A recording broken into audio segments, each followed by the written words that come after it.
नमस्कार, बहुत स्वागत आप सभी का। आप देख रहे हैं आपका प्रोग्राम कहानी कुर्सी की। मैं हूं सौरभ शर्मा, आपके साथ। चारों मेहमान हमारे साथ स्टूडियो में आ चुके हैं। समीर चौगांवकर साहब, विजय त्रिवेदी जी, विनोद अग्निहोत्री जी, हर्षवर्धन त्रिपाठी जी, बहुत स्वागत है आप लोगों का। सबसे पहले बात पश्चिम बंगाल की, क्योंकि पश्चिम बंगाल जल रहा है। वक्फ के नाम पर बंगाल में जबरदस्त हिंसा हो रही है।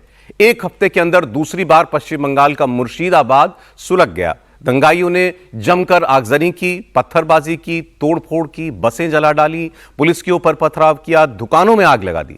बड़ी खबर है, हिंसा के बाद मुर्शिदाबाद में इस वक्त भी तनाव का माहौल है। हिंसा वाले इलाकों में भारी पुलिस फोर्स तैनात करनी पड़ी। मुर्शिदाबाद के सुती और शमशेरगंज में बीएसएफ को बुलाना पड़ा। यहां बीएसएफ की 2 कंपनियां मौजूद हैं। कल स्थानीय प्रशासन को मांगनी पड़ी मदद बीएसएफ की। दरअसल शुक्रवार को all India Muslim personal law board की कॉल पर पूरे देश में मुसलमानों ने जुम्मे की नमाज के बाद वक्फ कानून के खिलाफ जगह जगह विरोध प्रदर्शन किया था। पश्चिम बंगाल के भी कई जिलों में वक्फ कानून के खिलाफ विरोध प्रदर्शन हुआ, लेकिन मुर्शिदाबाद में यह प्रोटेस्ट हिंसा में तब्दील हो गया। दंगाइयों ने सुती और शमशेरगंज में जमकर उत्पात मचाया है। सरकारी बसों में आग लगा दी गई। पुलिस ने हालात को काबू में करने के लिए आंसू गैस के गोले छोड़े। मुर्शिदाबाद के अलावा मालदा और 24 परगना में भी इसी तरीके की हिंसा दिखाई दे रही है। नेशनल हाईवे पर जलती हुई गाड़ियां आप देख रहे हैं। 5-5 हजार लोग रेलवे ट्रैक पर बैठकर ट्रेनों की आवाजाही को रोक कर बैठे हुए थे। कल देर रात तक यही स्थितियां बनी हुई थी। बहुत सारी ट्रेनें पश्चिम बंगाल से आने वाली और वहां जाने वाली ट्रेनों को कैंसिल करना पड़ा था। बीएसएफ को बुलाना पड़ा। यही अपने आप में बताता है कि स्थानीय प्रशासन कितना लाचार और मजबूर महसूस कर रहा होगा इन उत्पाती प्रदर्शनकारियों के सामने। आपको बता दें, पश्चिम बंगाल में जब से ये वक्फ का बिल पास हुआ है, इसके बाद से वहां सत्ता में शामिल कई नेता लगातार ऐसे स्टेटमेंट दे रहे थे कि हम लाखों लोगों को सड़कों पर लाएंगे। एक सिद्दीकुल्ला चौधरी तो मंत्री हैं पश्चिम बंगाल की सरकार के। उन्होंने कहा था कि इस कानून को पास करके केंद्र की सरकार ने हमारे खून में उबाल ला दिया है। 5 लाख लोग ला सकता हूं मैं और कलकत्ता जाम कर सकता हूं, यह धमकी उन्होंने दी थी। और कहा था 50 अलग अलग जगहों पर 10-10 हजार लोगों की भीड़ हम इकट्ठा करेंगे। All India Muslim personal law board ने कहा कि खून के आखिरी कतरे तक आपको प्रदर्शन करना है। कहा कि इसको शाहबानों जैसा मामला बना दीजिए, इतना दबाव बना दीजिए केंद्र की सरकार के ऊपर कि वो ये कानून वापस ले ले। लेकिन पश्चिम बंगाल से ही हिंसा की खबरें क्यों आ रही हैं? पिछली बार भी जब कुछ दिनों पहले यहां पर आगजनी हुई थी, तब भी यही सवाल हमने पूछा था और आज भी वही सवाल है। ममता बनर्जी की सरकार क्या कर रही है? क्या ममता बनर्जी की सरकार और वहां की प्रशासन का, पुलिस का इन उपद्रवियों को खुला समर्थन है और उनकी तरफ से खुली छूट है कि जो चाहें करें? कुछ ऐसे वहां के स्थानीय लोगों के बयान आए हैं कि रात में ये कई उपद्रवियों का मॉब, मुसलमानों का जो जुलूस था वो एक मॉब की शक्ल में तब्दील हो चुका था और वो तैयारी कर रहा था जगह जगह आग लगाने की। और वैसा ही कई जगहों पर हुआ भी है। आप तस्वीरों में देखेंगे तो आपको खुद इसका अंदाजा लग जाएगा। लेकिन इस सब की रोकथाम कैसे होगी और कौन करेगा? अगर पश्चिम बंगाल की सरकार वाकई में इन उपद्रवियों पर काबू पाना चाहती तो क्या ये इतनी हिंसा कर सकते थे? मैं आपको कुछ बयान सुनाता हूं। बीजेपी की जो प्रदेश अध्यक्ष हैं वो क्या आरोप लगा रहे हैं। Saifullah Rahmani all India Muslim personal law board के ये अध्यक्ष हैं। इन्होंने कॉल दी थी प्रदर्शन की, उनकी बात भी आप आज दोबारा सुनिएगा। इनके अलावा केंद्रीय मंत्री गिरिराज सिंह ने तो यहां तक कह दिया कि क्या पश्चिम बंगाल से हिंदुओं को पलायन कर देना चाहिए? क्या पश्चिम बंगाल की सरकार और ममता बनर्जी केवल मुसलमानों के मुख्यमंत्री हैं? हिंदुओं के वहां पर कोई हक, कोई राइट्स नहीं है? और इनके अलावा जयंत चौधरी केंद्र में मंत्री हैं और उन्होंने भी ये कहा कि ये इतनी हिंसा, इतना उपद्रव मुमकिन नहीं है अगर सरकार की शह ना हो इन्हें। सुनिए। ममता बनर्जी ने पश्चिम बंगाल को पूरी तरीके से जिहादियों के हाथों में जिम्मी रख दिया। जिस तरीके से पश्चिम बंगाल के एक मंत्री रहते हुए सिद्दीकुल्ला साहब कलकत्ता में चिल्ला रहे थे कि पहले जिले के लोगों को टाइट देंगे, उसके बाद कलकत्ता को टाइट करेंगे, उसी समय उस व्यक्ति को पकड़ के जेल के अंदर डालना चाहिए था, जेल में ठूस देना चाहिए था। आज पूरे मुर्शिदाबाद जिले में जंगीपुर से लेकर धुलियान गंगा से लेकर सूती से लेकर एक एक जगह में वैंडलाइज हो रहे, हिंदू मंदिर तोड़े जा रहे हैं, हिंदुओं के घरों पर हमला हो रहा है, ट्रेन बंद है, 5 ट्रेन रास्ते में अटका हुआ है, 5 ट्रेन। आप सोचिए कितने लोग जिनकी जिंदगी की क्या गारंटी है, कोई गारंटी नहीं दे पा रहे। ममता बनर्जी पूरी तरीके से विफल हो चुकी है लॉ एंड ऑर्डर मेंटेन करने के लिए। पुलिस इंजोर्ड है, 10 से 12 पुलिस इंजोर्ड है। पुलिस को हाथ में हाथ धरे, गोली नहीं चला रही पुलिस। जो लोग प्रोटेस्ट कर रहे हैं उसका प्रोटेस्ट करने का हक है, लेकिन हमारा ये रिक्वेस्ट है, हमारा ये सजेशन है, आप प्रोटेस्ट कीजिए डेमोक्रेटिक वे से, लेकिन ऐसा कुछ मत कीजिए, ऐसा कोई काम मत कीजिए जिसमें कोई प्रोवोकेशन हो और उल्टा भाजपा ये मुद्दा बना सके। भाजपा ये चाहते हैं, उसका जो प्रोवोकेशन है वो चाहते हैं आप लोग गुस्सा में आकर कुछ किए, उसके ऊपर भाजपा पॉलिटिकल मुद्दा बनाए। भाजपा का कोई ट्रैप में मत आइए। देखिए, ये सोचना कि फला काम किया उसका क्या फायदा हुआ, फला काम किया उसका क्या फायदा हुआ, ये दुरुस्त नहीं। अगर सहाबा कहते हैं कि ग़ज़व उहद में हमारी 70 जानें चली गई, क्या फायदा हुआ, तो क्या खुदा न खास्ता ये बात दुरुस्त होती?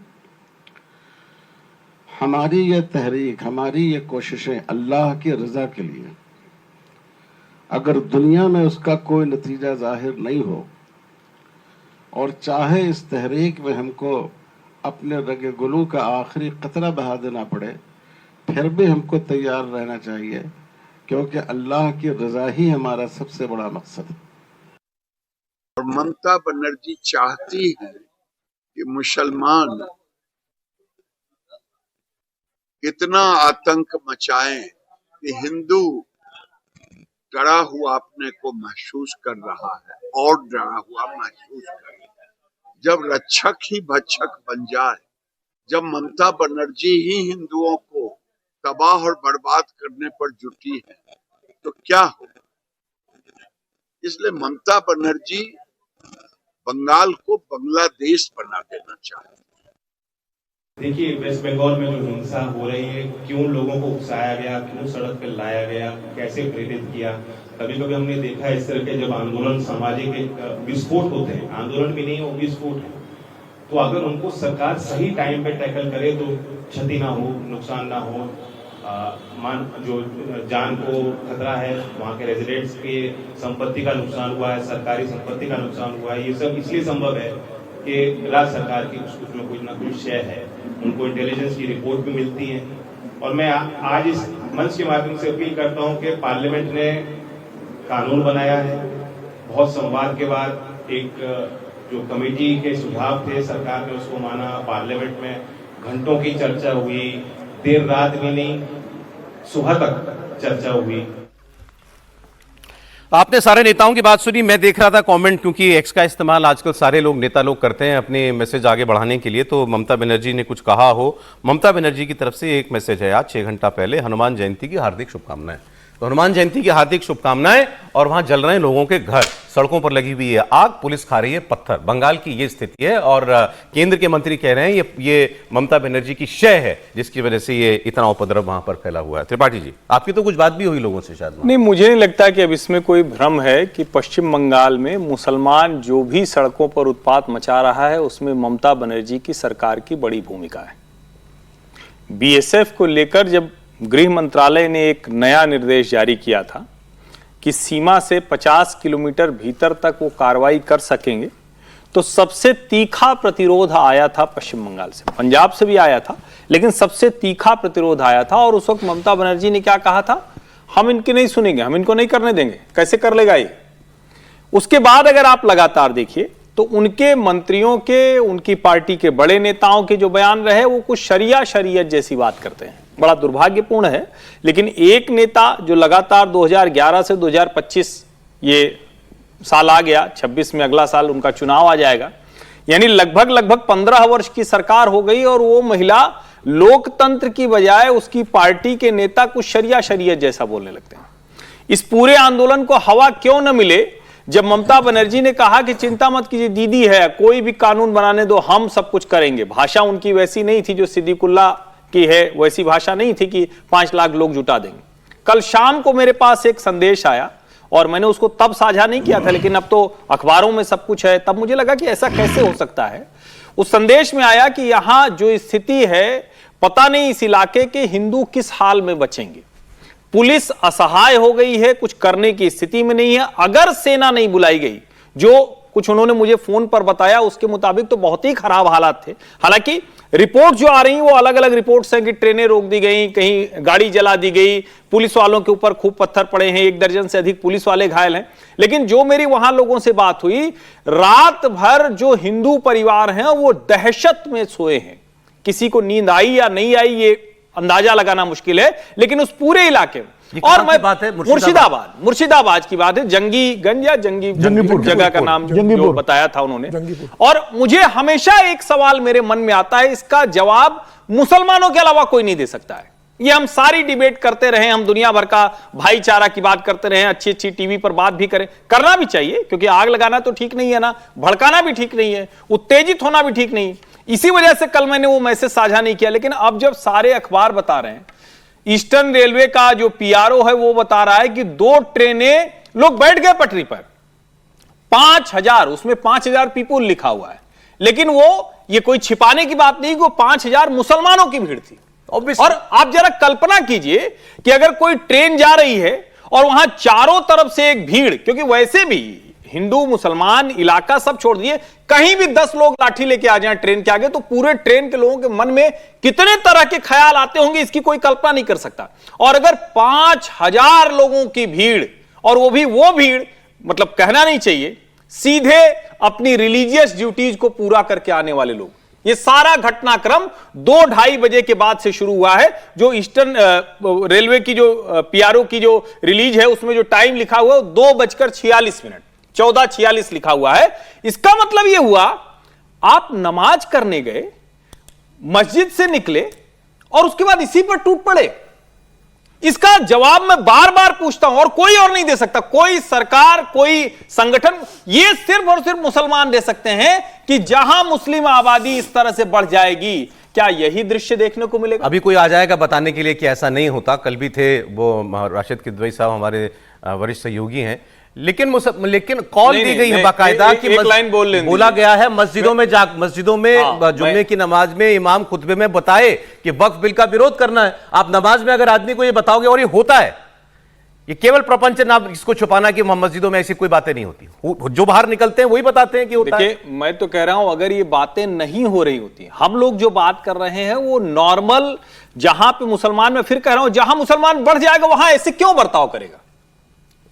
मतलब इसका जवाब कोई देगा या नहीं देगा? हर बार हम लोग इसको, जिसको कहते हैं ना कि शहद में ढक लें और उसके ऊपर, भाई जहां बढ़ जाएगी बस्ती वहां क्यों ये होगा? नहीं, मैं तो अभी प्रदर्शन बिल्कुल होना, अकेला आदमी खड़ा है तो उसको प्रदर्शन का अधिकार। मुसलमान केवल पश्चिम बंगाल में तो नहीं रहता ना, पूरे देश में रहता है। पश्चिम बंगाल में क्यों हो रहा है? इसीलिए तो सांठगांठ है। ये पश्चिम बंगाल में ही क्यों हो रहा है?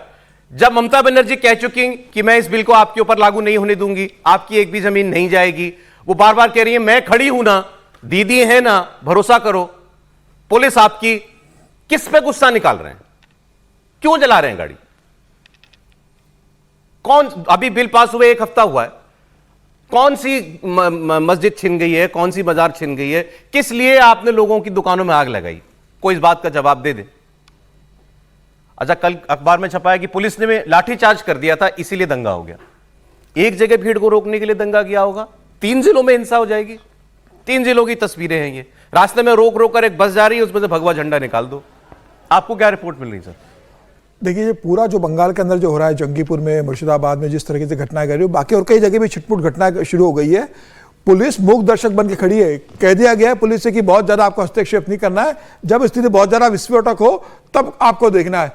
क्यों कलकत्ता का मेयर फरीद हाकिम जो है वो क्यों कह रहा है कि भाई आपका वक्फ बिल तो केंद्र सरकार ने पास किया है ना, नगर निगम तो हमारा है, आपने जो जमीनों पे कब्जा करा है वो आपके पास जमीनें रहेंगी।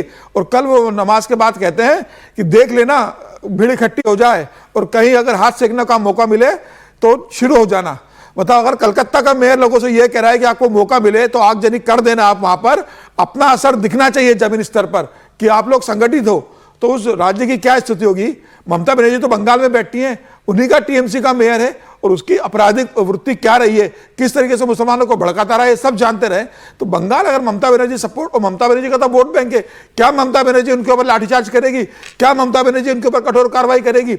ममता बनर्जी इसलिए नहीं करेगी, ममता बनर्जी को दिख रहा है कि यही मेरा वोट बैंक है और जब 2026 में चुनाव आएंगे तो यही लोग तो मुझे वोट देने वाले हैं, तो इनको जो करना है करने दो।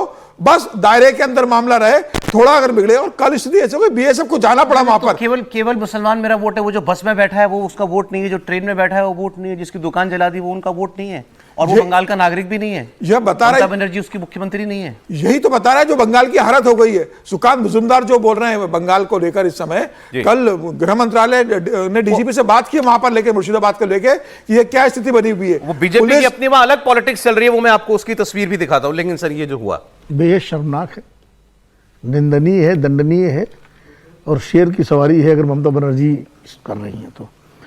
अभी खबर में पढ़ रहा हूं कि वक्फ कानून को लेकर मुर्शिदाबाद में हुई हिंसा मामले में 110 गिरफ्तार, अन्य जिलों में भी छापेमारी जारी। ममता बनर्जी ने, इस बीच मुख्यमंत्री ममता बनर्जी ने उपद्रवियों पर कड़ी कार्रवाई करने के निर्देश जारी कर दिए। तो अगर ऐसा है तो थोड़ा सुकून है कि कम से कम सरकार चेती। लेकिन बंगाल में ऐसा क्यों हो रहा है, ये बात जरूरी, हम ये सवाल उठता है, क्योंकि जाहिर है हम सब इसको राजनीति से भी जोड़ेंगे, चुनाव से भी जोड़ेंगे। और ममता बनर्जी की जो सरकार है और उनके जो मंत्री हैं, उनके जो गैर जिम्मेदाराना बयान हैं, निश्चित रूप से ममता जी को उनका संज्ञान लेना चाहिए और उन मंत्रियों के खिलाफ कार्रवाई करनी चाहिए। और चाहे वो जो मेयर की बात कर रहे हैं कोलकाता के, क्योंकि जब मंत्री ही इस तरह के बयान देंगे तो जो उपद्रवी तत्व हैं, जो भी हैं, उनको तो मौका मिलेगा ही। हम बांग्लादेश को लेकर परेशान हो जाते हैं, या तो पश्चिम बंगाल के अंदर ये हो गया, मतलब हम, बांग्लादेश तो दूसरा देश है, वहाँ हमले होते हैं तो हम लोगों को चिंता होती है, भाई होनी भी चाहिए, और ये तो अपने देश में हो रहा है। तो मुझे लगता है कि ममता बनर्जी को दिखाना पड़ेगा कि गवर्नेंस भी कोई चीज़ होती है।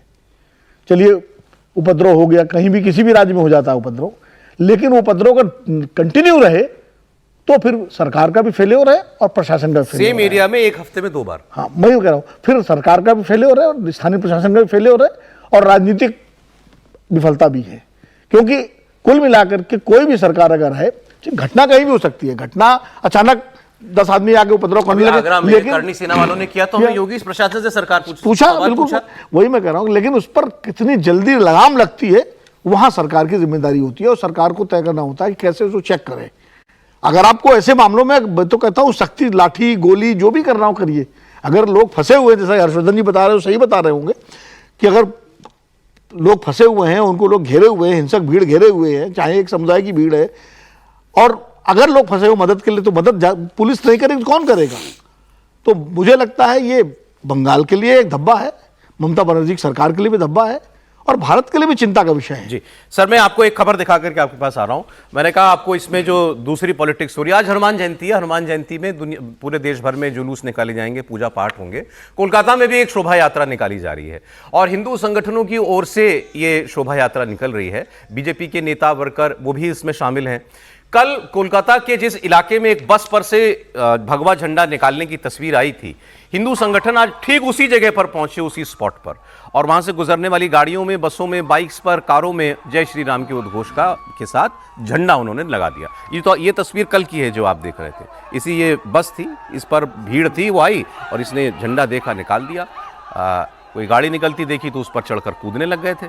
आज बीजेपी ने इसका पॉलिटिकल जवाब दिया, गाड़ियों पर भगवा झंडा लगा करके। ये सर, देखिए, दोनों बातों को जोड़कर देखेंगे तो कुल मिलाकर है कि पॉलिटिक्स अपनी अपनी चला रहे हैं सब लोग। इसमें अब सवाल नहीं बचा है कि ममता बनर्जी सरकार की शय या समर्थन नहीं है, नेकेड अपीजमेंट है। हाँ, नेकेड अपीजमेंट है, जो भी शब्द काम मिले, लेकिन सरकार का साथ है। जब मंत्री उस तरह से बात कर रहे हो, जब मेयर उस तरह से बात कर रहे हो, लगातार चल रहे हो। लेकिन सीखना चाहिए इतिहास से, हमारे संस्कृति से, कि भस्मासुर जो है ना, आप बनाते हैं तो आप ही पर अंतिम तौर पर आप ही को नुकसान होता है। ममता बनर्जी जिस पॉलिटिक्स को करना चाहती है, उसको फाइनली नुकसान उनको उठाना पड़ेगा, क्योंकि सरकार उनकी है। लॉ एंड ऑर्डर की बात होती है, दंगा होता है, आगजनी हो रही है, लोग मर रहे हैं, तभी तो बीएसएफ को बुलाना पड़ा ना, क्योंकि फाइनली आप वहाँ पहुँचते हैं कि आपकी जिम्मेदारी ये बनती है कि आप इस तरह से करें। एक बात समझनी चाहिए, अभी हम लोग क्या माहौल बना रहे हैं कि वक्फ बिल पास हो गया संसद में, तब इसका विरोध नहीं किया जा सकता। एक तो ये साफ होना चाहिए, एक संसद से पास होने के बाद भी विरोध हो सकता है, ये कोई गैर कानूनी काम नहीं हो रहा। दूसरी बात, ये बिल क्या है? ये बिल है कॉन्करेंट लिस्ट में संविधान की, समझे? बहुत सारे लोग अपने हिसाब से बात करते रहते हैं। कॉन्करेंट लिस्ट में का मतलब है कि राज्य सरकार के पास भी उस मसले पर काम करने का अधिकार है, लैंड जुड़ा हुआ है। हाँ, लैंड से, प्रॉपर्टी लैंड से, और केंद्र सरकार के पास भी है। तो जब ममता बनर्जी अगर ये कहती हो कि हम देख लेंगे आप सुरक्षित रहेंगे, तो इसका मतलब ये नहीं है कि वो कानून के खिलाफ बात कर रही है। इसको भी समझने की जरूरत है। हम लोग ऐसा करते हैं कि जैसे कि वो संसद के खिलाफ काम कर रही हैं, ऐसा नहीं है। वो अपनी बात कर रही हैं, कैसे करेंगी नहीं करेंगी वो अलग इशू है, लेकिन ये जो हिंसा हो रही है इसमें सरकार का साथ नहीं हो, इस पर कोई शंका बची नहीं है। सरकार उसको सपोर्ट कर रही है, लेकिन इसको समझ लीजिए कि ममता जी जिस तरह की पॉलिटिक्स कर रही हैं उसका बड़ा फायदा भारतीय जनता पार्टी को होने वाला है। वो रिवर्स पोलराइजेशन पर लग गई है। ये हनुमान जयंती आजकल हर दिन वहाँ पर वेस्ट बंगाल में कोई ना कोई जयंती मनाई जा रही है, शोभा यात्रा हो रही है। अब आप शोभा यात्रा तो करने से नहीं रोक सकते, आप कहेंगे भाई बीजेपी वालों को क्यों रोकेंगे। लेकिन यदि ममता जी ऐसा समझ रही है कि माइनॉरिटी वोट्स के भरोसे वो सरकार बना लेंगी, तो मुझे लगता है कि अगले 6 महीने साल भर में जब फरवरी में चुनाव होंगे तब तक बीजेपी इसका रिवर्स पोलराइजेशन से बीजेपी को जबरदस्त फायदा हुआ पिछले कुछ वर्षों में बंगाल में, और लेकिन फायदा होने वाला है। बिहार की बंगाल की जनता बाकी राज्यों के तरीके से उस तरह से अभी आप पोलराइजेशन की अगर बात करेंगे तो बीजेपी के हक में नहीं आई है। नहीं, ये मैं बता रहा हूँ, लेकिन ये बढ़ रही है, ये भावना बढ़ रही है। हाँ, कुछ ना कुछ होता रहेगा तो फिर उसका नतीजा वो निकलेगा। और नहीं हो रहा फायदा कैसे कहते हैं आप? 3 से 77 पर यदि एमएलए पहुंच जाते हैं, 30-36% वोट हो जाता है तो फायदा तो है ही ना। सरकार बनना ही फायदा नहीं होता ना। सरकार एक दिन में तो बन नहीं जाती, सरकारें बनने का एक तरीका होता है, एक पूरा काम है। लेकिन ये रिवर्स, मैं ममता जी के रेफरेंस में कह रहा हूँ कि ममता जी समझ रहे हैं कि केवल इससे वो सरकार को बचा सकती है, बल्कि उनका बड़ा नुकसान हो सकता है भारतीय। बल्कि इस तरह से तो यदि इसको कहूँ मैं कि वो बीजेपी की मदद ही कर रही है रिवर्स पोलराइजेशन करके, और बीजेपी की जो लीडरशिप है वो उसको दिख रहा है कि इसमें कोई नुकसान नहीं हो रहा, समझे। तो वो लगातार इस पर अपनी एक्सरसाइज कर रहे हैं, अपने जुलूस निकाल रहे हैं। और आप सर ये भी सही है कि जो कि कोई भी प्रदेश कहीं का भी कोई नागरिक हो, आप कोई कानून बना लीजिए, आप किसी को लोग कहते हैं आपने पोलराइजेशन किया साहब, इनको आपने धार्मिक त्योहारों में इनको आपने तरजीह दे दी, हमारा जुलूस नहीं निकलने देते, इनका जुलूस, ये सब बातें अपनी जगह पर ठीक है। लेकिन जब हिंसा होती है ना तो वो एक आम आदमी को सबसे पहले दिखता है, वो सबसे पहले दिखता है। इसीलिए कह रहा हूँ ना कि वो फिर वो रोज हिंसा होगी, फैसला करता है, वो फैसला करता है। तो कोशिश है कि बांग्लादेश ना बने सर, जो जिस तरह से बांग्लादेश में हिंदुओं पे हिंसा हो गई है। एक ब्रेक का समय हो गया है सर, ब्रेक के बाद लौटेंगे। आज जैसे हनुमान जयंती पर थोड़ी बहुत चर्चा हमारी हुई, हनुमान जयंती पर ये जो आप देख रहे थे बीजेपी की कोशिश वहां झंडा लगाने की, हमारे एक सहयोगी वहां मौजूद थे, उन्होंने एक रिपोर्ट भेजी, वो मैं आपको दिखाऊंगा। दिल्ली में भी वीएचपी की शोभा यात्रा होगी, लेकिन जिस जगह निकलने जा रही है वो बहुत खास है, जहांगीरपुरी में ही हिंदू और मुसलमानों के बीच दंगे हुए थे 2020 में, और उसी जगह पर, और वो शोभा एक ऐसी ही यात्रा निकालने को लेकर हुए थे, और वहां पर एक बार फिर यात्रा निकलने जा रही है। और दिल्ली के मुख्यमंत्री ने कहा है कि ऐसी कृपा बने कि सारी असुरी शक्तियां अपनी जगहों पर वापस लौट जाए। हनुमान जयंती है आज, बहुत आप सब लोगों को शुभकामनाएं। और हनुमान जयंती पर देश के अलग अलग हिस्सों में जुलूस निकाले जा रहे हैं, शोभा यात्राएं निकाली जा रही हैं, और उसी बहाने राजनीति भी हो रही है। जैसे बंगाल की तस्वीर मैंने आपको दिखाई थी, आज हनुमान जयंती भी है, और कल चूंकि बंगाल में हिंसा की खबर आई और एक जगह पर मुस्लिम मॉब ने ट्रैफिक रोका हुआ था और एक बस पर से झंडा निकाल लिया था, क्योंकि भगवा झंडा लगा करके एक बस आ रही थी, मजबूर किया उसको झंडा उतारने के लिए। तो बीजेपी ने इसमें मोमेंट देखा अपना, और आज वो जगह जगह आप देख रहे हैं गाड़ियों में, मोटरसाइकिलों पर, टैक्सियों पर भगवा झंडा लेकर के आए हुए और उस भगवा झंडा को लगा रहे हैं। इसमें कोई जबरदस्ती नहीं कर रहा है, लेकिन लोगों से कह रहे हैं कि आप ये लगाइए, पानी भी पिला रहे हैं लोगों को। तो बीजेपी वालों को दिखता है कि भाई अब अगला चुनाव जो अगले साल 2026 में होना है, अब ममता बनर्जी के जाने की तैयारी शायद जनता ने कर दी हो, तो इसलिए वो भी अब एक्टिव हो गए हैं। हमारे सहयोगी ओंकार वो वहीं थे स्पॉट पर जब ये बीजेपी, मनीष भट्टाचार्य माफ कीजिएगा, हमारे सहयोगी, जब ये झंडा वितरण कार्यक्रम बीजेपी कर रही थी। देखिए जरा एक रिपोर्ट। हनुमान जयंती के दिन सुकांतो मजूमदार, उनके तमाम जो कार्यकर्ता हैं, वो तमाम गाड़ियों पे झंडे लगा रहे हैं, और इस तरीके के भगवा झंडे लोगों को बांटे जा रहे हैं। और कहा जा रहा है कि जो सनातन धर्म है उसका प्रचार बहुत ज़रूरी है, क्योंकि पश्चिम बंगाल में सांप्रदायिक ताकतों ने कब्जा किया है और उसके चलते ही ये सारा बवाल हो रहा है। और यही वजह है कि आप देखिए तमाम जो गाड़ियां जा रही हैं उन गाड़ियों को ये सैफरून झंडे दिए जा रहे हैं। हनुमान जयंती के दिन जय श्री राम लगा हुआ ये झंडा दिया जा रहा है कि तमाम बसों में देखिए ये सब झंडे लगा रहे हैं। सुकांतो मजूमदार खुद यहाँ पर झंडा लगा रहे हैं गाड़ी में, और जय श्री राम के उद्घोष, जय श्री राम के नारे लग रहे हैं। इसी जगह पर का ही वो वीडियो बताया जा रहा था कोलकाता में, जब कुछ दिन पहले जो एक बस से भगवा झंडा उतारा गया था। आप देखिए यहाँ पर बुलडोजर भी आया है, योगी आदित्यनाथ का जो बुलडोजर उत्तर प्रदेश में गरजता है, उसी की तरह यहाँ पर इस बुलडोजर को लाया गया है और बुलडोजर के ऊपर खड़े होकर ये भगवा झंडा फहराया जा रहा है और जय श्री राम के नारे लगाए जा रहे हैं। कलकत्ता का ये धर्मतला इलाका है।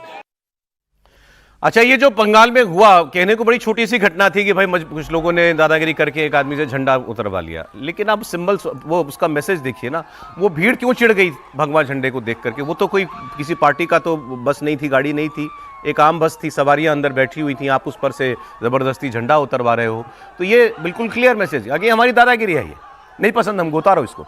तो बीजेपी वाले जो है उसका जवाब आप दे रहे थे भी। हाँ, ईश्वर त्रिपाठी जी कुछ बोलना चाह रहे थे। नहीं, मैं जो पहले हम बात कर रहे थे कि एक घटना जब होती है तो उसके साथ कितनी चीजें जुड़ती होंगी, जरा सोचिए।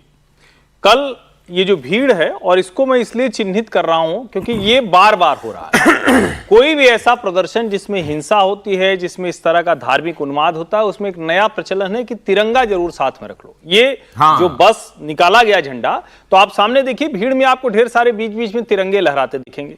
उनसे आप बात करेंगे तो कहेंगे हमसे बड़ा देश प्रेमी कौन है, देश हमारा है। फिर वो राहत इंदौरी भी एक पता नहीं कौन सा रायता फैला के गए हैं कि किसी के बाप का नहीं है भैया, जो इस देश का है उसके बाप का ही है। ये गजब का रायता फैला के। एक चीज ऐड कर, लेकिन हाथ में तिरंगा था और एक तस्वीर आई थी, मॉब उसमें चिल्ला रहा था संविधान को नहीं मानेंगे, नहीं मैं मानेंगे। यही कह रहा हूं, वो आवरण कुछ और, काम कुछ और जरा ये कल्पना कीजिए, जिस राज्य की मुखिया मतलब बोलने में क्या कहती है कि मैं हिंदू हूं, मुसलमान भी हूं, बोलने में क्या कहती है मैं आपकी वक्फ जमीन बचाऊंगी। अभी जो विजय जी ने कहा वो बिल्कुल दुरुस्त बात है। सबको पता है कि राज्य सरकार के जो अधिकार हैं वो राज्य करेगी, और ये तो इसमें वक्फ काउंसिल और वक्फ बोर्ड जो है, सेंट्रल भी है, स्टेट का भी है, स्टेट गवर्नमेंट बाकायदा नामित करती है। लेकिन क्या राज्य की मुख्यमंत्री को इतनी बड़ी चिंता हो गई कि उसको अलग से आके ये बात करनी है? और अगर ये बात करनी है तो क्या संसद में उनके प्रतिनिधि वो बात नहीं कह पाए थे? फिर उनके जब मंत्री ये बात कहते हैं तो क्या इसको सरकार प्रायोजित ये नहीं माना जाएगा जो कुछ हो रहा है? और जरा वो सोचिए, बस में जितने लोग भी रहे होंगे, एक भगवा झंडा है उसको उतार दो। यानी ये तो सिर्फ और सिर्फ कहां होता है? तालिबान के राज में। ये सिर्फ और सिर्फ वहां होता है जहां हिंदू धर्म को, हिंदू प्रतीक को, हिंदू ध्वज को, हिंदू मान्यताओं को काफिर का माना जाए। इसके अलावा और कुछ नहीं। आप इसको जब तक इस तरह से नहीं देखेंगे ये घटना नहीं समझ। वरना कोई बस जा रही है, चलो समझ में आया, कुछ लोग हैं उनको आपने नारा लगा दिया, थोड़ा लड़ाई झगड़ा हो गया, वो अलग चीज होती। आपको वो भगवा ध्वज उतरवाना है, जय श्री राम लिखा हुआ झंडा उतरवाना है, ये खतरनाक प्रवृत्ति है। और बिल्कुल ठीक कहा मेरे ख्याल से विनोद जी या विजय जी ने कहा कि वो विनोद जी ने कहा बांग्लादेश में हम लोग बात कर रहे हैं, ये तो यही है, पश्चिम बंगाल का ही हिस्सा तो बांग्लादेश में गया। और हम जिस तरह से देख रहे हैं, कई बार हम चर्चा करते हैं तो लोग कहते हैं डेमोग्राफी चेंज से क्या होता है, कई तरह के आंकड़े आ जाते हैं, वो फर्टिलिटी रेट आ जाता है, प्रजनन दर आ जाता है। आप सब लीजिए आंकड़े लेकर देखिए और सामने ये चित्र देखिए। बंगाल की बात काफी की हमने, आपको आइए दिल्ली की भी तस्वीरें दिखाता हूं। दिल्ली में जहांगीरपुरी में वीएचपी की शोभा यात्रा निकलेगी, और आपको बता दें जहांगीरपुरी वो इलाका जहां पर दंगे भी हुए थे कुछ वर्ष पहले, और तब भी एक शोभा यात्रा निकल रही थी, उस पर पत्थरबाजी हो गई थी, बड़ा उसके बाद वो बड़ा मामला बन गया था। लेकिन वहां आज प्रशासन की काफ़ी तैनाती की गई है, पुलिस की काफ़ी तैनाती वहां पर की गई है कि ये शोभा यात्रा जो है ये शांति से गुजर जाए, निकल जाए। इस पर मुख्यमंत्री का एक बयान भी है, दिल्ली की मुख्यमंत्री रेखा गुप्ता का, वो सुनिए।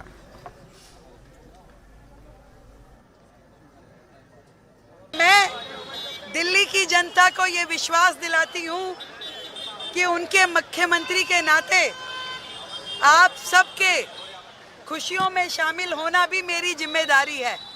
आपके सुख दुख में मैं खड़ी हूँ, और बाबा की कृपा दिल्ली पे ऐसी बने कि जितनी आसुरी शक्तियाँ हैं वो अपने यथास्थान वापस चली जाएं, और जो शक्तिमान एनर्जी है दिल्ली के लिए पॉजिटिव दिशा में काम करने वाली, वो सभी एनर्जाइज हो जाएं, वो काम करने की दिशा में चल पड़े। मिल करके दिल्ली को हमने बेहतर दिल्ली बनाना है, और बाबा की कृपा हम सब पे यूं ही बनी रहे। तो रेखा गुप्ता जी कह रही हैं शांति से सब कुछ हो जाएगा, लेकिन दिल्ली में भी एक इतिहास रहा है इस किस्म के विवादों का और हिंसा का, तो इसलिए उम्मीद करते हैं कि जो कुछ भी हो इस बार वो शांति से हो। हालांकि दिल्ली में अब बीजेपी की सरकार है, पुलिस पहले ही केंद्र के पास थी, बीजेपी के सरकार के पास थी, तो उम्मीद करनी चाहिए कि जो भी कुछ दिल्ली के अंदर आज, क्योंकि त्योहार के तरीके से इसको देखना चाहिए, तो शांति से गुजरे। विजय जी। उम्मीद और प्रार्थना दोनों ही करता हूँ कि शांति से हो जाए। हनुमान जयंती का जुलूस है, आराम से निकल जाए, 2 किलोमीटर का है, विश्व हिंदू परिषद ने किया है।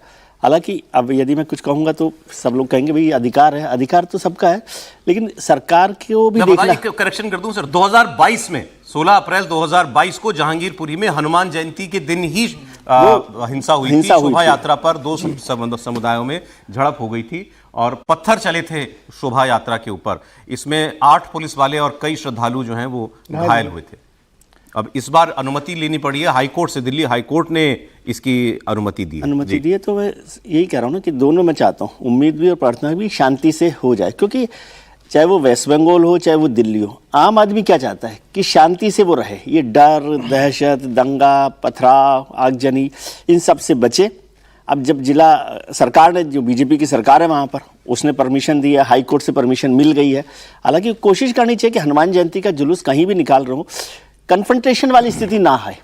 जब आप जहांगीरपुरी में निकालेंगे तो फिर कुछ कन्फ्रंटेशन हो सकता है कि कुछ लोग कहें। अब इस पर ये कहा जा सकता है कि इसका मतलब आप कहेंगे वहीं निकालेंगे क्या? सर, सब जगह का आप पैटर्न देखिए एक है, कोई भी आप कितनी दर्जनों घटनाएं हो चुकी हैं पिछले कुछ सालों में, यात्रा निकलती है, वो एक पॉइंट ऐसा आता है जहां पर मुस्लिम आबादी शुरू होती है और वहां टकराव होता है किसी ना किसी बात पर। वो कहते हैं इन्होंने ये गंदे नारे लगा रहे थे, ये डीजे पर कुछ खराब बजा रहे थे, ये कहते हैं कि उन्होंने देखते ही पत्थर मारना शुरू किया। मैं तो इस पर मतलब सहमत नहीं होता कि ये जो इलाके हम तय करते हैं ना कि ये मुस्लिम इलाका आ गया, ये हिंदू इलाका आ गया, उसको करके और उसको एडमिनिस्ट्रेटिव तौर पर देखने के लिए ठीक है कि उस तरह से हो, लेकिन अभी तो इस पर मैं चाहता हूं कि ये आराम से निकले। और अब तो बीजेपी की सरकार भी, हालांकि पुलिस तो तब भी दिल्ली में बीजेपी के पास ही थी, तो कोई बड़ा बदलाव उस तरह से नहीं है, लेकिन शांति से और सब लोगों को कन्फ्रंटेशन से बचे। और जुलूस निकल रहा है शांति से हनुमान जयंती का, तो उसमें क्या करना है आपको, क्या झगड़ा है?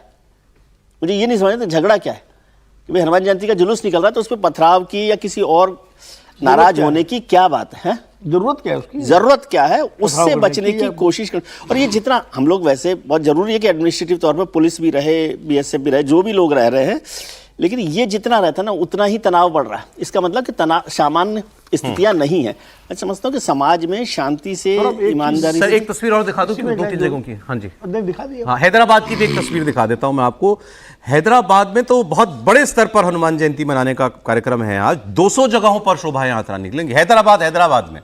बहुत सारी शोभा यात्रा निकल रही हैं और नियम और शर्तों के साथ इसको इजाजत दी गई है। हैदराबाद मतलब तेलंगाना, मतलब कांग्रेस की सरकार है और हिंदू संगठन इस वक्त हैदराबाद की सड़कों पर आपको ऐसी यात्राएं निकलती दिखाई दे जाएगी। ज्यादातर ओवैसी का इलाका हैदराबाद में है ना, ज्यादातर कांग्रेस की सरकार मत बोलिए, हैदराबाद में ओवैसी साहब की सरकार है, कह लीजिए। तेलंगाना अलग है। अच्छा, यहाँ पोस्टर भी लगा एक पर, बटेंगे तो कटेंगे। ये देखिए पोस्टर भी लगा हुआ है उसमें, रैली में एक आदमी के हाथ में है। बाइक रैली निकाली जा रही है और पूरे शहर को आज जैसे भगवा रंग से पाट देने की कोशिश दिखाई दे रही है। जी सर, आप बोले। मैं ये कह रहा था कि पता नहीं, हो सकता है मैं बचपन में हमारे दशहरे पर शोभा यात्रा निकलती थी, रामनवमी पर निकलती थी, या हनुमान जयंती पर अब निकलने लगी, पहले कम निकलती थी, लेकिन और मैं हमारे कानपुर शहर में जहाँ मैं रहा हूँ, रहने वाला हूँ, और ये यात्राएं बड़े सौहार्दपूर्ण तरीके से निकल जाती थी। मुस्लिम इलाकों से भी निकल जाती थी, ताजिए भी हिंदू इलाकों से निकल जाते थे, और कई बार तो जो मुअज्जिज लोग होते थे, बड़े बुजुर्ग होते थे दोनों समुदायों के, वो उनका स्वागत भी करते थे, मतलब फूल बरसाए जाते थे। इस तरह की चीजें होती थी, हमने अपने बचपन में खुद देखा है। अब मुझे लगता पता नहीं वो हिंदुस्तान कहाँ चला गया। अब हर शोभा यात्रा पर, हर जुलूस पर police, RPF, CRPF, rapid action force और कमांडो सब लगाने पड़ते हैं, और उसके बाद भी विजय जी और हम और आप सब उम्मीद भी रखते हैं, प्रार्थना भी करते हैं कि शांति से निकल जाए। ये मतलब बड़ी सोचने की बात है कि वो हिंदुस्तान जो आज़ादी के बाद, बंटवारे के बाद, जिसमें ज़्यादा बड़े घाव थे जब देश टूटा था, उसके कुछ सालों बाद, हम लोग तो तभी पैदा हुए मतलब उसी दौर में, और बचपन में देखा हमने, निकल जाती। क्या आप ये कहेंगे कि ये यात्राएं भी पॉलिटिकल टूल बन गई हैं? बिल्कुल, पॉलिटिकल टूल बन गई हैं, यात्राएं भी बन गई, जुलूस भी बन गए, और पॉलिटिकल टूल की वजह से ही ज़्यादा तनाव होता है। सर, अभी हैदराबाद का जिक्र हो रहा था। एक वाराणसी की तस्वीर भी है, वो भी दिखा दीजिएगा। वाराणसी में भी ऐसे ही आज जो निकाली गई है शोभा यात्रा, ये देखिए बड़े बड़े डमरू हाथ में लेकर के लोग निकले हुए हैं, बच्चे भी हैं सड़क पर निकले। स्वाभाविक है शोभा यात्रा निकाला, लेकिन हैदराबाद का जिक्र हो रहा था कि हैदराबाद ओवैसी का क्षेत्र है। तो हैदराबाद खाली ओवैसी का नहीं है, हैदराबाद माधी लता का भी है, जो लोकसभा चुनाव लड़ी थी और बहुत अच्छे से ओवैसी के खिलाफ चुनाव लड़ा था। 3.5 लाख वोट लगे गई थी। और ग्रेटर हैदराबाद कॉर्पोरेशन की अगर बात करें तो भारतीय जनता पार्टी सबसे बड़ी पार्टी है आज की तारीख में वहां पर, पार्षदों के हिसाब से अगर देखेंगे। और भारतीय जनता पार्टी ने बहुत और संघ ने बहुत ज्यादा वहां मेहनत की है। हनुमान जयंती के जुलूस में बटेंगे तो कटेंगे के पोस्टर का क्या काम है? नहीं, ये पोस्टर से बचना चाहिए था। लेकिन हैदराबाद में जिस तरीके से ओवैसी भाषण देते हैं, हैदराबाद में जिस तरीके से ओवैसी के छोटे भाई भाषण देते हैं, तो मुझे लगता है कि उनको जवाब देने के लिए संदेश भी देना जरूरी है कि भाई ऐसा नहीं कि आप जो बोलोगे वही सब स्वीकार होगा, या हिंदू भी रहते हैं। और मुझे लग रहा है कि अब हैदराबाद की जनता भी इस बात को समझ रही है कि ओबीसी के परिवार जो लंबे समय तक हैदराबाद के लोगों को डरा धमका कर अपना शासन चलाया, अब ओबीसी भी जानते हैं कि उनके घर के अंदर उनके पैरों के नीचे हैदराबाद में जमीन सरकने की स्थिति आ गई है। और ठीक है, लंबे समय से ओबीसी परिवार वहां ताकत बनकर रहा है, लेकिन आज हैदराबाद के अंदर आप देखेंगे तो भारतीय जनता पार्टी एक मजबूत ताकत बनकर आ रही है। हैदराबाद में वो बीजेपी के विधायक है ना, टी राजा सिंह, उससे ज्यादा आग उगलने वाला तो आदमी इस वक्त शायद ही कोई हो। और वो नहीं कि लोकसभा में आती है, वो कॉन्स्टिट्यूंसी लोकसभा में आती है, ओवैसी की लोकसभा में वो कॉन्स्टिट्यूंसी आती है। तो मुझे लग रहा है कि आज भारतीय जनता पार्टी ने वहां एक बड़ी अच्छी सफलता हासिल की। और मुझे लग रहा है अगर वहां निकल रही है इतनी सारी रैलियां, तो ये एक स्वागत इसका होना चाहिए। एक बात जो अभी हुई, ये धार्मिक यात्राएं ये राजनीतिक इस्तेमाल के लिए निकाली जाने लगी हैं क्या? नहीं, उसका राजनीतिक इस्तेमाल भी होता है। अब श्रद्धा, पहले श्रद्धा से निकलती थी, श्रद्धा ज्यादा होती थी, अब श्रद्धा के साथ साथ राजनीति का पुट भी होता है। त्रिपाठी जी, इस समाज में जो कुछ है वो समाज के साथ ही चलेगा, वो अलग से तो जाएगा नहीं। राजनीति में कैसे नहीं होगा? अगर राजनीति में नहीं होता तो ज़रूरत क्या होती कि राजीव गांधी जी वहाँ जाएं और कहें कि नहीं राम मंदिर का ताला खुल जाता तो बड़ा अच्छा होता। ये ज़रूरत क्यों पड़ती? ये तो करने की आदत है। इंदिरा गांधी की फ़ोटो लगा के शिव भक्त हैं, क्यों ज़रूरत पड़ती? आवश्यकता नहीं पड़नी चाहिए थी ना। तो प्योर सेकुलर पार्टी थी, जिस पैमाने पर कहा जाता है देश बट गया हिंदू मुसलमान होके, और हम यहाँ बता रहे हैं कि नहीं नहीं सब चीज़ें तो बहुत अचानक सब बिगड़ गई। इस देश में सर्वाधिक दंगे कब हुए? आज तो दंगे नहीं होते उस तरह से, आज तो फिर भी चीज़ें बेहतर हो गई। मुर्शिदाबाद जैसे कुछ इलाके या देश के कुछ इलाके वो अलग बात है। जो एनसीआरबी की रिपोर्ट कहती है जो हमारी याद में हो, जो सबकी याद में होगा, वरना तो 47-48 से शुरू कीजिए, देश जब से हुआ तब से आप देख लीजिए तो हर जगह मुस्लिम के साथ दंगा होता रहा। क्या हिंदू, क्या पारसी, क्या ईसाई, कोई बचा नहीं। गुजरात तो दंगों के लिए ही जाना जाता था। 70s का पूरा कालखंड ही दंगों में बीत गया। 1969 का दंगा कितना खतरनाक दंगा था। मध्य प्रदेश जिसको आज बड़ा शांत कहते हैं, जबलपुर का दंगा सबको याद होगा। भिवंडी का दंगा किसको नहीं याद है? आप कह रहे हैं देश में शांति सौहार्द बढ़ गया है? शांति सौहार्द नहीं बढ़ा है, इसको जरा समझिए। और ये अच्छा है ये चर्चा, और ये बहुत जरूरी चर्चा है। पहले एक सामान्य था कि आपको सेकुलर दिखने के लिए अपनी हिंदू भावनाएं, हिंदू मान्यताएं, हिंदू प्रतीक सब कुछ संभाल के रखना है। वो आपके घर की चीज है। बाहर की क्या है? ताजिया तो हमने कभी नहीं देखा। हम तो पूरा हमने हाईवे जाम होते देखा है ताजिया जाते वक्त। लाल गोपालगंज से ताजिया निकलता था, हम लोग गांव आते जाते हाईवे जाम होता था, कोई पूछने वाला नहीं होता था, कोई कहता भी नहीं था। लेकिन सवाल यह है कि कलकत्ता उच्च न्यायालय कहेगा कि आप पब्लिक प्लेस को अपना नहीं मान सकते। और आज हनुमान जयंती, आज वहां नहीं हुई हनुमान चालीसा। मैं पक्षधर हूं, बिल्कुल कलकत्ता उच्च न्यायालय ने ठीक कहा। तो भैया जुमे के दिन, जुमे की नमाज के तुरंत बाद जो वक्फ के खिलाफ प्रदर्शन हो रहा था वो क्या था? तो ये जरा थोड़ा सा इसको बहुत, और ये तर्क के तौर पर है, ये आंकड़े हैं। मैं बहुत लंबी रिबटल में आपको दे रहा हूं, लेकिन छोड़ समय अगर आपको कहना है कुछ तो इनकी बात पर। देखिए, राइट टू रिपोर्टल हमारा उनका कोई झगड़ा नहीं है, लेकिन हाँ उनका पक्ष है। मेरी अपनी समझ है, मैं अपनी बात कहूँगा। देखिए, ऐसा नहीं है कि इस देश में पहले जुलूस नहीं निकलते थे, हिंदू त्यौहार नहीं मनाए जाते थे, या हिंदू दशहरे पर शहरों में बाकायदा जो है झांकियाँ निकलती थी, दुर्गा पूजा पर जो है जुलूस निकलते थे, सब निकलते थे। मैं तो जिस शहर में रहा हूँ वहां तो सिखों के तनाव नहीं होता था, तनाव नहीं होता था, श्रद्धा होती थी। और कई जगह मैंने बार बार कहा दूसरे धर्म के लोग भी स्वागत करते थे। आइए जरा बिहार की बात करते हैं। बिहार में कल का दिन चुनावी गतिविधियों के लिहाज से बड़ा मजेदार दिन था। 2025 चुनावी साल है, इस साल एक ही चुनाव बाकी है और सारे राजनीतिक दलों का इस इम्तिहान में बहुत बेसब्री से इंतजार जनता कर रही है कि ये आए तो हमको बताएं। और बिहार के दंगल के लिए मैदान पूरी तरह सजा हुआ है। एनडीए की तरफ सारे दल जो हैं अभी दिखाई देता है कि सेना मजबूती से डटी हुई है। नीतीश कुमार जी, बीजेपी, चिराग पासवान और हम पार्टी के जीतन राम मांझी। दूसरी ओर जो गठबंधन है वहां अब ऐसा लग रहा है कि एक रस्साकशी चल रही है कांग्रेस और आरजेडी के बीच। आरजेडी वहां बड़ा पार्टनर है और कांग्रेस पार्टी को ऐसा लगता है कि आरजेडी ने उसके साथ न्याय नहीं किया पिछले चुनाव में, खास तौर पर उसको वो सीटें देना जहां पर गठबंधन की लगभग हार निश्चित सी ही थी। कहने को आपने 70 सीटें दे दी, लेकिन उसमें ज़्यादातर सीटें वो थी जहां बीजेपी या जेडीयू वो उसका अच्छा खासा दबदबा था। तो उनको लगता है कि हमारे साथ गलत हुआ। तो अब पिछले कुछ महीनों से कांग्रेस पार्टी लगातार ज़मीन पर कुछ एफर्ट करती हुई दिखाई दे रही है, जो उसके लिए अपनी अच्छी बात है। वहाँ कन्हैया कुमार का एक पदयात्रा निकालना हो, उस पदयात्रा में राहुल गांधी का जाना हो, राहुल गांधी का संविधान सम्मान सम्मेलन बार बार जाकर के करना। पटना में 2-3 कार्यक्रम वो कर चुके हैं पिछले कुछ वक्त में। पटना में अभी एक महीने में 2 यात्राएं वो वहां पर कर चुके हैं। तो राहुल गांधी ने भी पूरा फोकस बिहार पर कर रखा है। और उनकी जो राजनीति को समझने वाले लोग कहते हैं कि ये अपनी जमीन बनाएंगे, उसमें तो बहुत वक्त लगेगा, लेकिन एक मैसेज देना चाहते हैं आरजेडी को कि हमें आप इतना हल्के में मत लीजिए। और अब जब जितना जितना हम चुनाव के नज़दीक जाएंगे, सीट शेयरिंग की बातें होंगी, तो आपको ये सारा कुछ ऊपर तैरता हुआ आसानी से नजर आने लगेगा। कल लेकिन एक और बात हुई थी, कांग्रेस का प्रदर्शन पटना में, इसके अलावा जन स्वराज पार्टी बनाने वाले प्रशांत किशोर ने भी कल गांधी मैदान में एक बड़ी सभा करनी थी और उनका दावा था कि इसमें 2-4 लाख लोग आ जाएंगे। किसी ने तो 5 लाख भी एक फिगर कोट किया था। लेकिन उस प्रोटेस्ट में हुआ क्या, तेजस्वी ने पहले ही इस पूरे प्रोटेस्ट, एक जब वहाँ छात्रों का इससे पहले आंदोलन हो रहा था उसमें चमके थे पीके, लेकिन कल ये हुआ कि प्रशांत किशोर की इस सभा में भीड़ नहीं आई। अब नहीं आई तो विरोधी तो यही बोलेंगे तुम फ्लॉप हो गए, तुम जनता ही नहीं ला पाए। भाई नेता अगर भीड़ नहीं इकट्ठी कर पाए तो नेता किस काम का। लेकिन भीड़ नहीं आई, कुर्सियां खाली रही। उसके बाद प्रशांत किशोर ने यह कहा कि ये नीतीश कुमार की सरकार की और प्रशासन की अफसरों की साजिश है। हमारे 2 लाख लोग पटना के आसपास भूखे प्यासे बसों में घूम रहे हैं, उनको शहर के अंदर नहीं आने दिया जा रहा। क्यों? कि भाई इस प्रशांत किशोर की सभा कामयाब नहीं होनी चाहिए। फिर और उन्होंने कहा कि फिर अब इसका मैं सबक सिखाऊंगा इन अफसरों को। उन्होंने कहा नीतीश कुमार को चेतावनी देते हुए कि जो शादी कराता है वही बाद में श्राद्ध भी करता है, याद रखना नीतीश कुमार जी, और मैं आपका राजनीतिक श्राद्ध करूंगा। फिर उन्होंने एक और बात कही कि अगर हमने इनकी मदद ना की होती नीतीश कुमार जी की, तो ये तो संन्यास लेके कब का कहीं चले गए होते।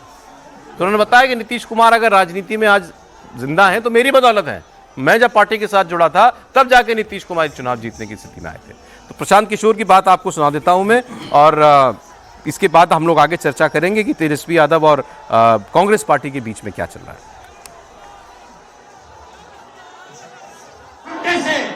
मैं खुद रोड पर घूम रहा हूँ, हजारों की संख्या में महिलाएं पैदल चल रही है। तो मैं आपसे माफी मांगने आया हूँ भाई, मेरी वजह से आपको इतना कष्ट हुआ है, इसके लिए माफी मांग रहा हूँ।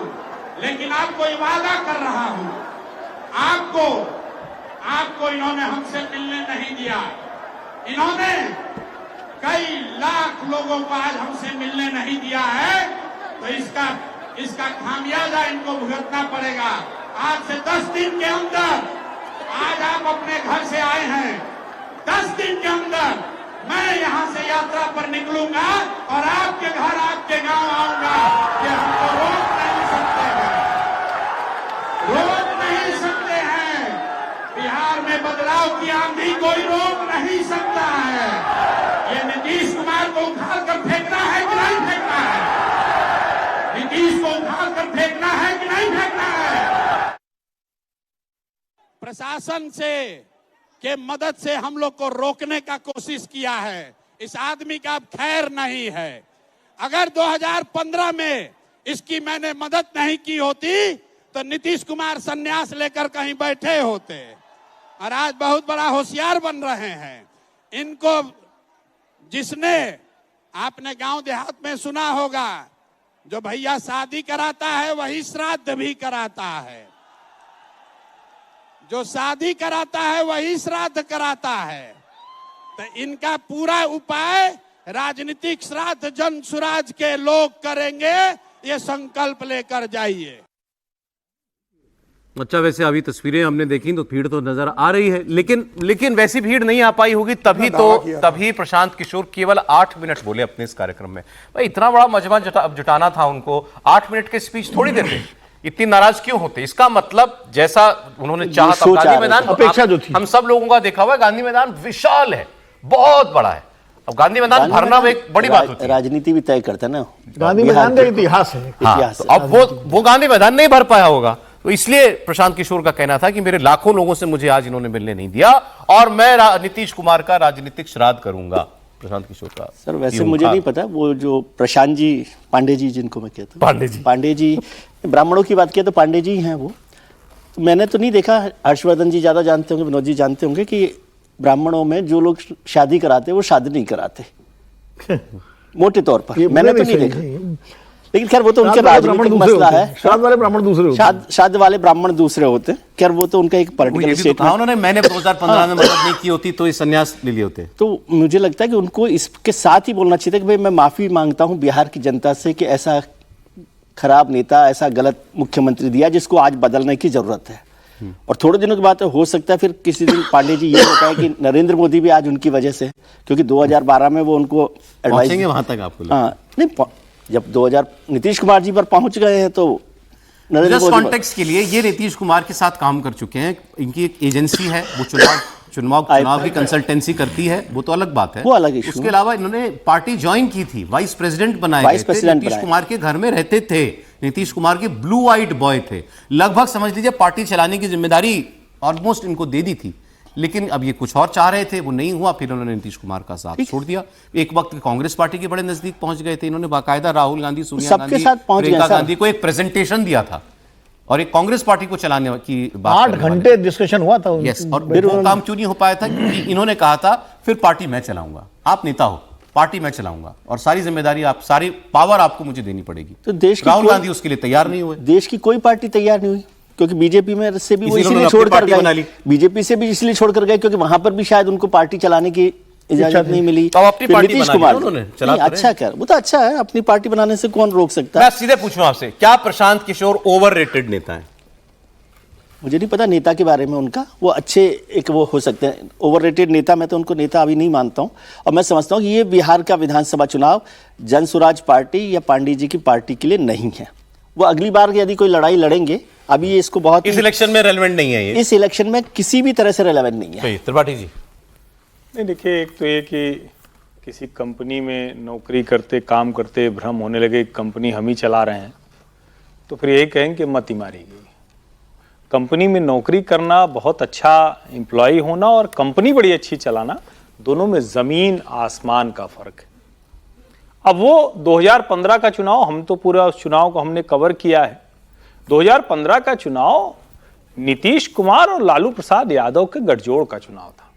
अब आपने एक नारा लगा दिया, बिहार में बाहर है नीतीश कुमार है, तो कोई और नारा लगा दो, फलाना है और प्रशांत किशोर है, करके देख लो। नारों से चुनाव नहीं जीता जाता है, नारों से राजनीति नहीं मजबूत होती है, नारों से नेता बनता नहीं।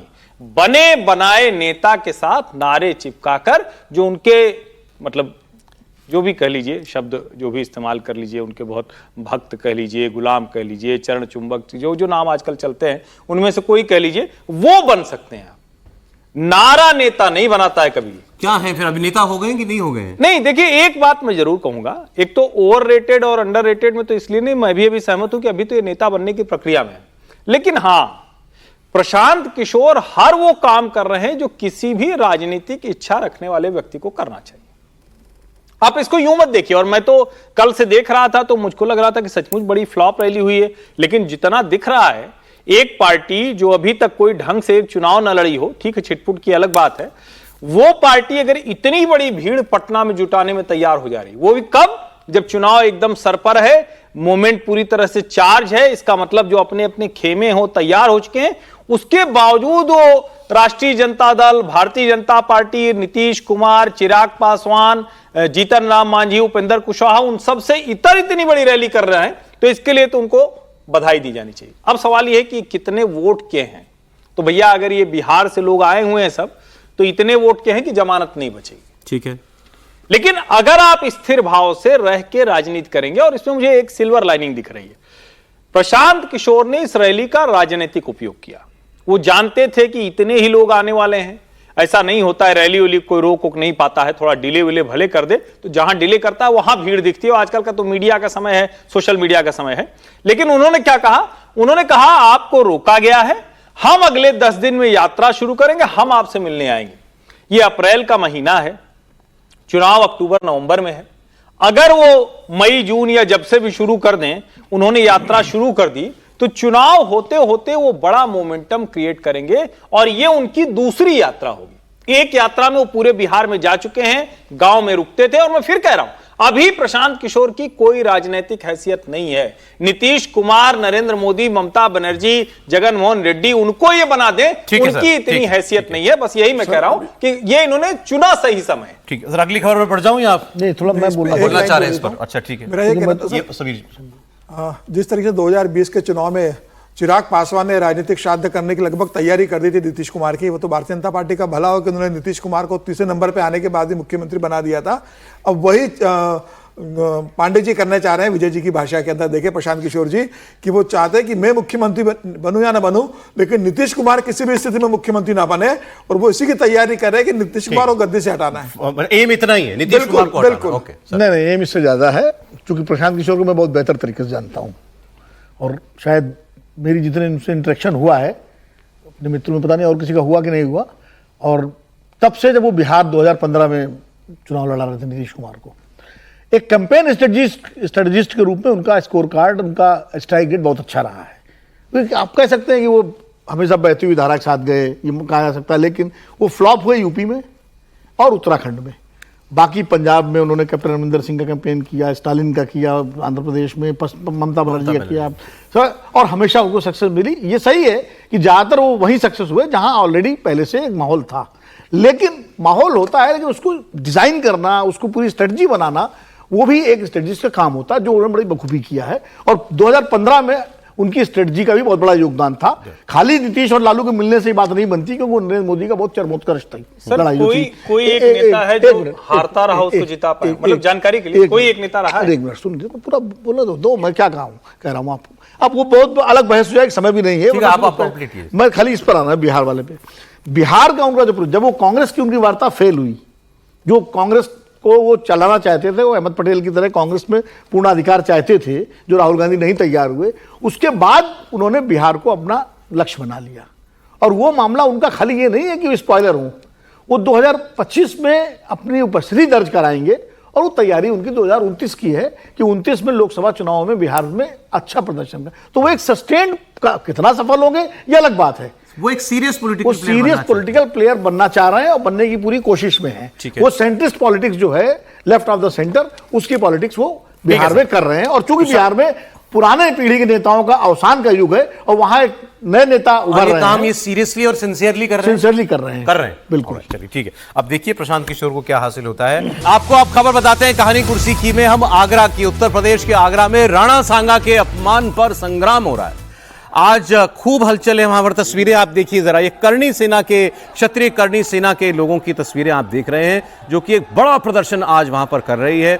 भगवा साफा और हाथों में तलवारें लेकर के लोग पहुंचे हुए हैं। आगरा के गढ़ी रामी गांव में यूपी के तमाम जिलों से क्षत्रिय समाज के लोग आज आपको आगरा में दिखाई देंगे। राजपूत योद्धा राणा सांगा की जयंती है आज, और उनकी जयंती के दिन करणी सेना समाजवादी पार्टी के सांसद रामजी लाल सुमन के राणा सांगा पर दिए गए विवादित बयान को लेकर हल्ला बोल रही है। हाथों में डंडे हैं, तलवारें हैं, और ये लोग रक्त स्वाभिमान सम्मेलन के नाम पर यहां पर जमा हुए हैं। और देश भर से 3 लाख क्षत्रियों के यहां पहुंचने का दावा किया जा रहा है। दूसरी तस्वीर, प्रदर्शन को लेकर के पुलिस प्रशासन ने भी आज खूब खास तैयारी की है। समाजवादी पार्टी के सांसद रामजी लाल सुमन के घर के बाहर तगड़ी सुरक्षा व्यवस्था है। पुलिस पूरे शहर में फ्लैग मार्च कर रही है और पूरे आगरा शहर को छावनी सी में तब्दील कर दिया गया है। इसके लिए कल खबर देखी मैंने, 10-12 हजार डंडे मंगवाए यूपी की पुलिस ने, सख्ती का अगर जरूरत पड़े तो करने के लिए। और चप्पे चप्पे पर आपको पुलिस, उसके साथ पीएसी, उसके साथ आरएएफ जो है वो आपको दिखाई देगी। और ये तस्वीर तो अपने आप में बता ही रही है कि जो करणी सेना है वो इस वक्त कितनी उत्तेजित है। इससे पहले भी इन्होंने, आपको याद होगा, रामजी लाल सुमन के घर पर जाकर के प्रदर्शन किया था और वहाँ खूब हंगामा और हिंसा हुई थी, गाड़ी वाड़ी तोड़ दी गई थी, पुलिस के साथ भी काफ़ी हुआ था, घर के ऊपर पत्थर वगैरह भी चले थे, उसमें कुछ लोग गिरफ्तार भी हुए। उसके बाद इन्होंने आज यहाँ पर डटने का आह्वान किया था। रामजी लाल सुमन की बात सुनाता हूँ आपको। कौन क्या कर रहा है, क्या नहीं कर रहा है, इससे मेरा क्या लेना देना। कौन करणी सेना, तमाम करणी सेना यहाँ घूम रही है।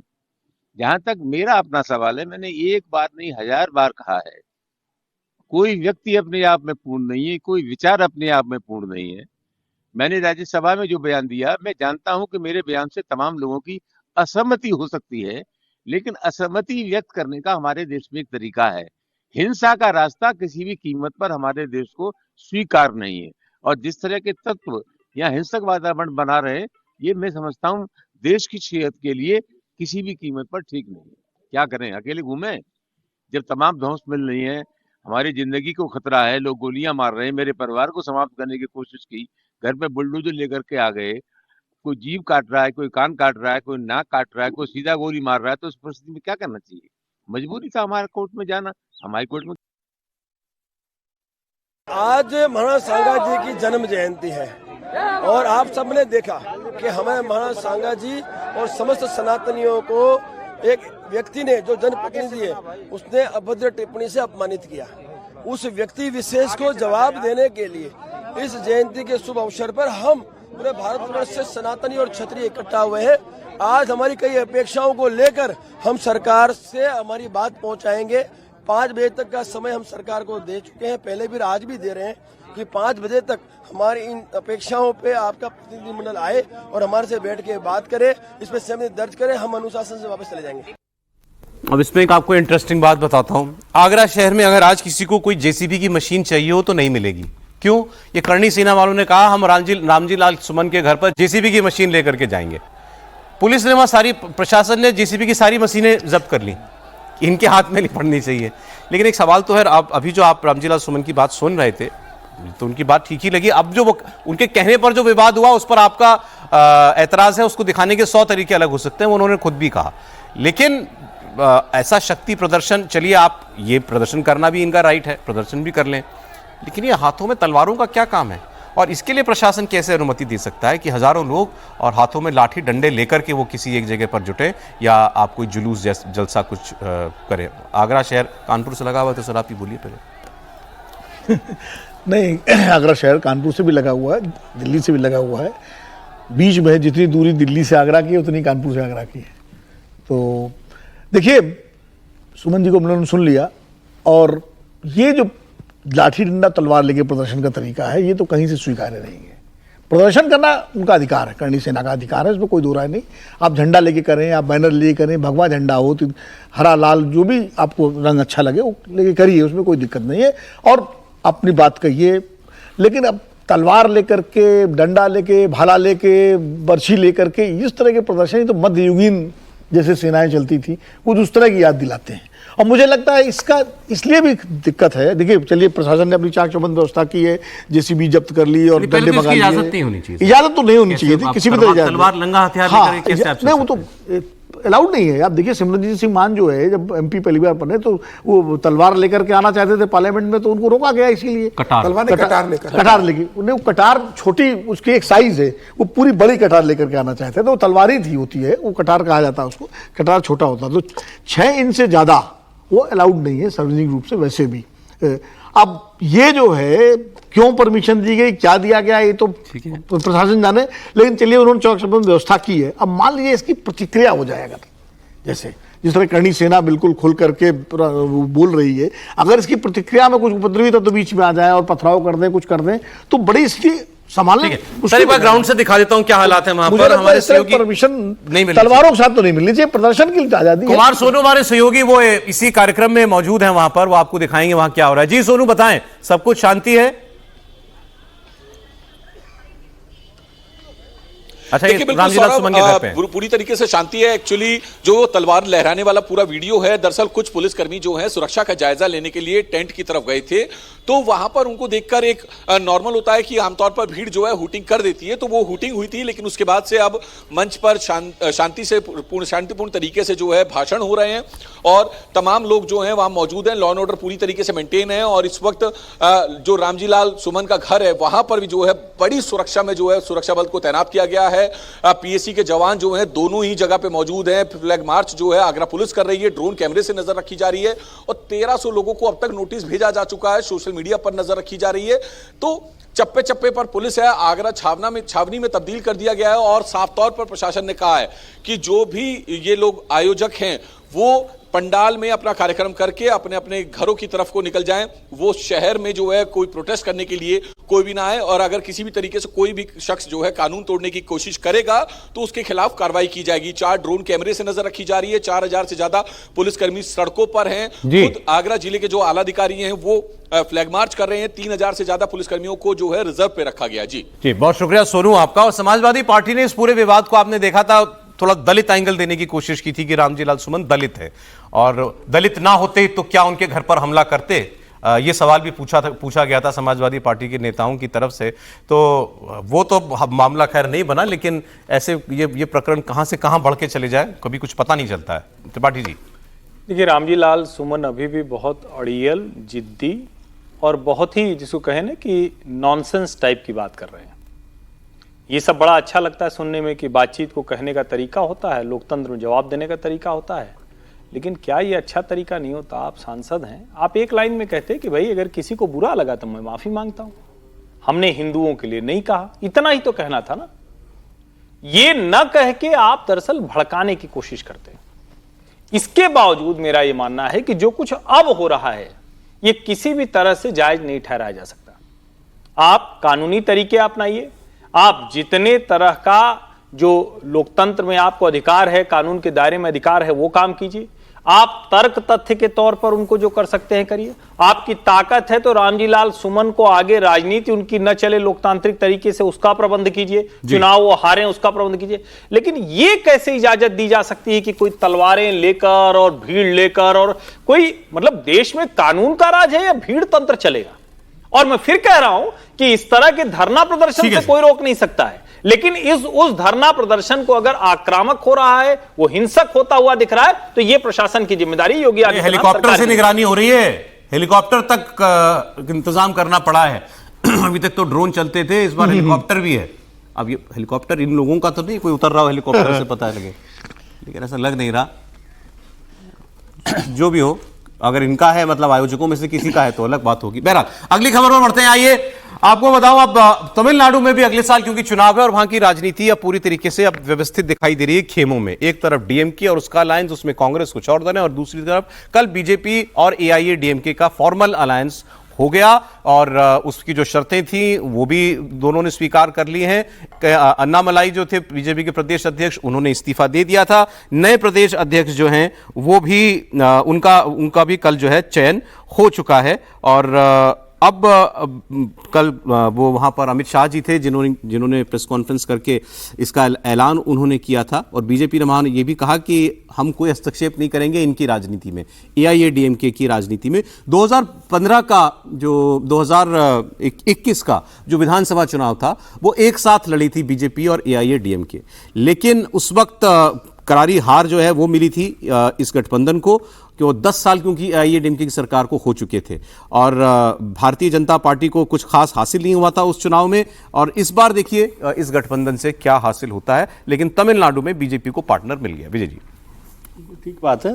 अभी वहाँ पर डीएमके की सरकार है, स्टालिन वहाँ पर लगे हुए हैं और मजबूत तरीके से उनका जो गठबंधन है वो है, लेकिन एआईएडीएमके और बीजेपी के गठबंधन को कमजोर नहीं समझना चाहिए। अच्छा, क्योंकि एआईएडीएमके भी वहाँ की एक मजबूत पार्टी रही है। कुछ ऐसे कारण रहे जयललिता के निधन के बाद, डेथ के बाद, कि वो पार्टी जिस तरह से टूटी वो सब हुआ।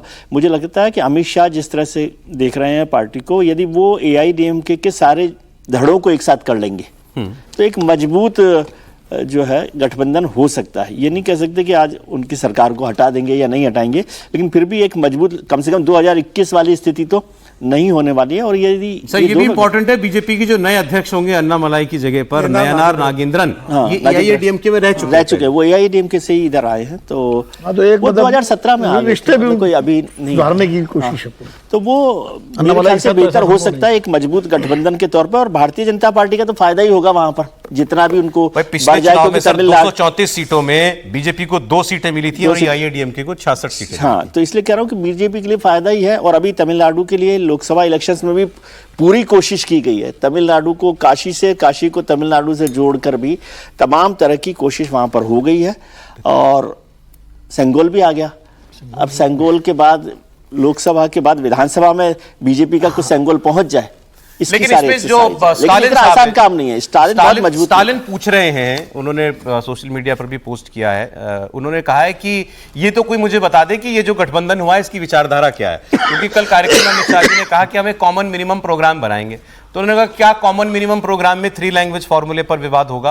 ये सब एआईएडीएमके के उनका रुख क्लियर है कि हमको 3 लैंग्वेज फॉर्मूला नहीं चाहिए, हमको नीट नहीं चाहिए, हमको हिंदी का नहीं, एआईएडीएमके का भी दोनों का सेम है। हमको जो है हिंदी का इंपोजिशन नहीं चाहिए, हमको हमारी लोकसभा की सीटें कम नहीं होनी चाहिए। क्या ये सारी बातें सुनिश्चित करेगी एआईएडीएमके? क्योंकि इल्जाम तो ये बीजेपी पर ही है कि बीजेपी ये सब कराएगी। समीर जी, निश्चित रूप से भारतीय जनता पार्टी ने तमिलनाडु में गठबंधन जरूर एआईएडीएमके के साथ वापस कर लिया, जो पहले गठबंधन टूट गया था। लेकिन अब दोनों की राजनीतिक मजबूर रही है।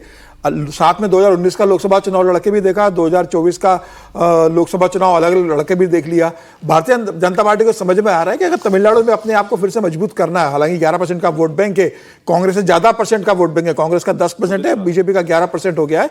अगर फिर से हमें कुछ सत्ता में वापसी करनी है, एआईएडीएमके के साथ मिलकर सरकार बनाना है, तो निश्चित रूप से गठबंधन में जाना होगा। लेकिन मुझे लगता है कि जैसे जम्मू कश्मीर में महबूबा के साथ भारतीय जनता पार्टी का गठबंधन हुआ था, उसी तरह का गठबंधन है। वैचारिक रूप से इतने 2 छोर पे आप पहुंच गई है राजनीति, क्योंकि आप अगर कह रहे हो कि द्रविड़ की राजनीति का विरोध करोगे, आप हिंदी थोपने की बात कर रहे हो। सर एआईएडीएमके के सारे मुद्दे वही है जो डीएमके के हैं। बिल्कुल, तो कैसे एआईएडीएमके? मुझे लगता है कि जब डीएमके ने मामला उठाएगा कि भैया आप तमिल थोपने की कोशिश कर रहे हो, तो मुझे लग रहा है कि कैसे एआईएडीएमके इस बात को कहेगा कि नहीं तमिल नहीं थोपी जा रही। कश्मीर में पीडीपी चुप हो जाती थी, यहाँ एआईएडीएमके उसका फायदा डीएमके को मिलने वाला है, उसका फायदा डीएमके को मिलेगा। तो मुझे लग रहा है कि ये निश्चित रूप से बड़ी चुनौती होगी एआईएडीएमके के सामने, जो बड़ी पार्टी वहां पर, कि वो इसे भारतीय जनता पार्टी। अब साहब आपको एक सर तैमूर राणा चर्चा में, क्योंकि भारत लाया गया है 26/11 का आरोपी, तो उस पर लगातार कांग्रेस पार्टी के नेताओं के बयान जो हैं वो विवाद क्रिएट कर रहे हैं। आपने देखा था इस पर ये कांग्रेस ने ये साबित करने की कोशिश की है कोई मोदी जी की वजह से नहीं हुआ है, हमारी सरकार का काम था पीछे का जिसकी वजह से ये यहाँ पर आया है। कन्हैया कुमार ने कहा ये डाइवर्ट करने के लिए ये सारे काम किए जाते हैं।